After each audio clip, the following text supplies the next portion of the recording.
For those of you who aren't from the UK, the 5th of November is what we call Bonfire Night. Around the world, some countries refer to it as Guy Fawkes Night, but if you're from the United Kingdom, it's most definitely Bonfire Night. On this evening, we celebrate the foiled attempt to blow up the Houses of Parliament in London by a gang of men, one of which was Guy Fawkes. Sometimes you will hear the plan referred to as the gunpowder plot.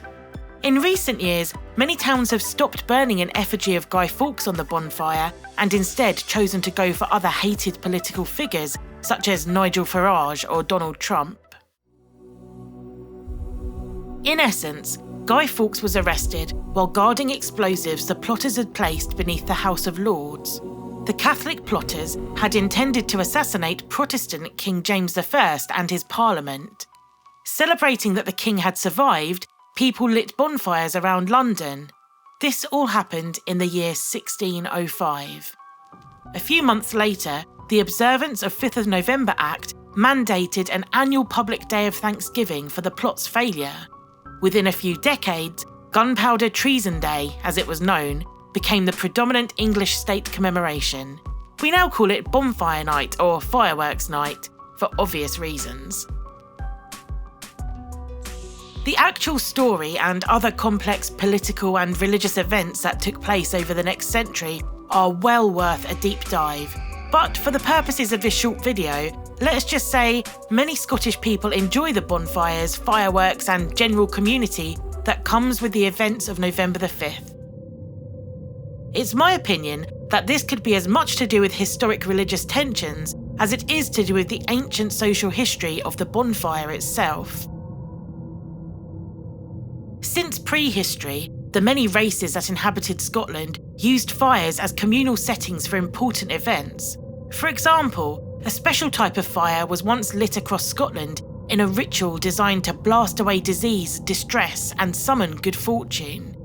Lighting a need fire could involve up to 81 men, with the ritual practiced in some parts of the Highlands until at least the first half of the 19th century.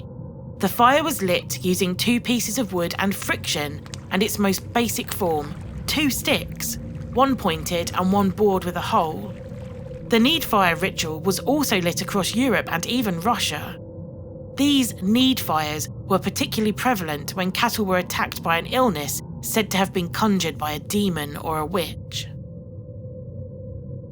Also, the Helly Aa Viking Festival is a celebration of Shetland's Norse heritage and the return of light after winter. Each festival involves a torchlit procession by squads of costume participants known as geysers that culminates in the burning of an imitation Viking galley.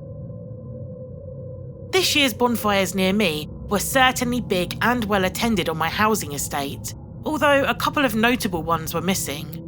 Unfortunately, the communities that organise these local unofficial gatherings don't always have the best safety precautions, which means that in a heavily built up area, the massive blazes can become very dangerous, and it's a constant battle for the fire brigade to attend towering infernos close to houses, fences and cars.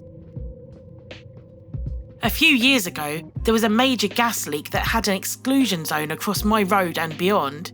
This didn't deter the locals from carrying on with their fires and fireworks, despite the risk of a fatal, devastating explosion.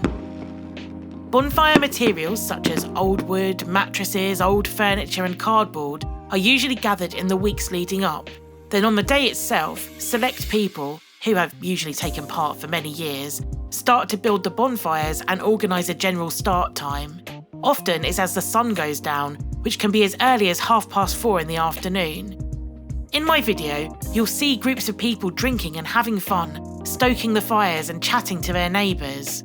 Something you'll also see are hundreds of fireworks.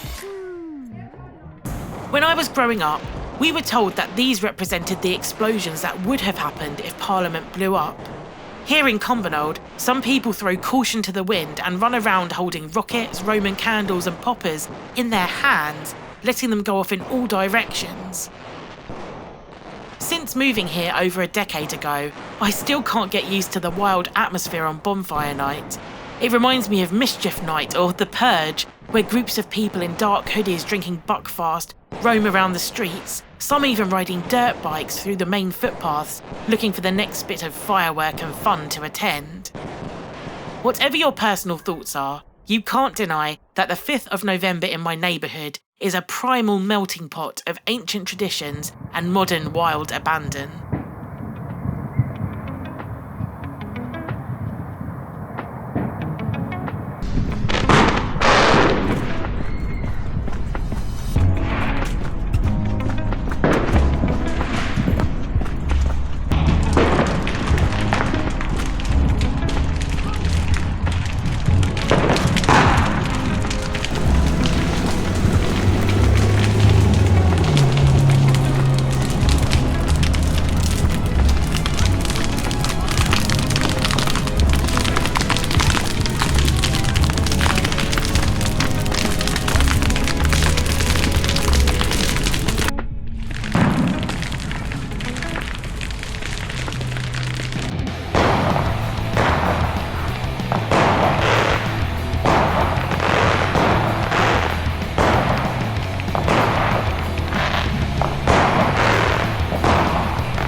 Waistcoat.